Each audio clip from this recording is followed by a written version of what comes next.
Let's welcome in Niall Strange, White House columnist with our partners at The Hill. Niall, thank you for your time tonight. So we know about this recent polling showing more Americans think the country is not on the right path versus those who do. So how does our president address this pessimism that many Americans are feeling right now?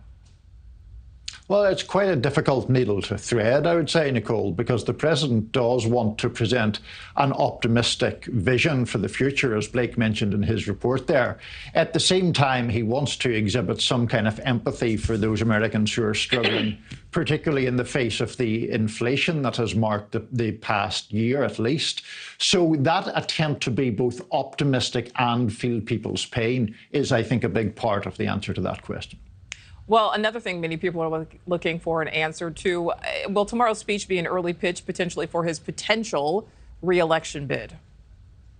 Oh, certainly. I think there's no doubt about that. Of course, it's former President Trump who, in a sense, has fired the starting pistol for 2024. But President Biden is expected sometime in the next couple of months to announce his own re-election bid. This is clearly an opportunity to, firstly, have a massive TV audience, secondly, get media attention onto his rationale. And I think a large part of that rationale will focus on the things he has already done, the laws he has already passed, as the benefits of those laws comes on stream. Things like a $35 per month limit for seniors for insulin, things like the infrastructure bill, things of that nature that would demonstrate, at least in the president's view, that government works and can still deliver tangible benefits to voters. All right, so now the president will have, Kevin McCarthy over one shoulder. He'll be face to face with this new GOP House majority for the first time. How is that going to impact his message? So a big question, I think, tomorrow night is how confrontational is he going to be and how conciliatory is he going to be? President Biden, on one level, makes a big deal of the fact that he can reach across the aisle. He's very proud of his capacity as a deal maker during 3 decades and more in the US Senate, for example. At the same time, Nicole, we saw in the run-up to the midterms his attack on what he calls ultra-MAGA Republicans, an attack that I think one could certainly say proved electorally effective.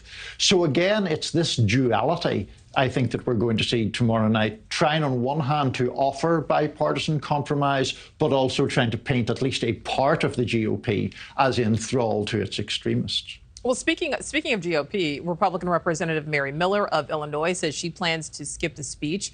Do we know if other GOP members will do the same? I have not seen specific names mentioned yet, but I think there's going to be a lot of focus in this respect on the most hardline oppositional members of the GOP.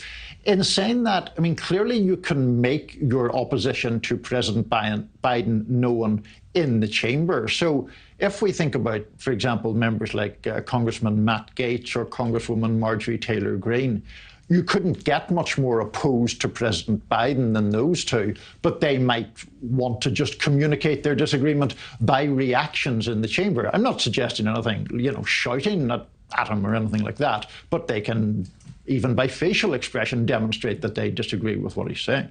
And really quickly, what do you think the first thing is that we'll hear from Sarah Huckabee Sanders in the Republican response? The response is always difficult because you don't have the pomp and circumstance of the president. But I would note that Governor Sanders has already made a lot of moves against what she terms wokeness in her home state. I suspect that she might try to link the president and Democrats as closely as possible to that issue. All right. Niall, as always, thank you. Thank you for watching. Go to newsnationnow.com to find NewsNation on your television provider. And don't forget to click the red subscribe button below to get more of NewsNation's fact-driven, unbiased coverage.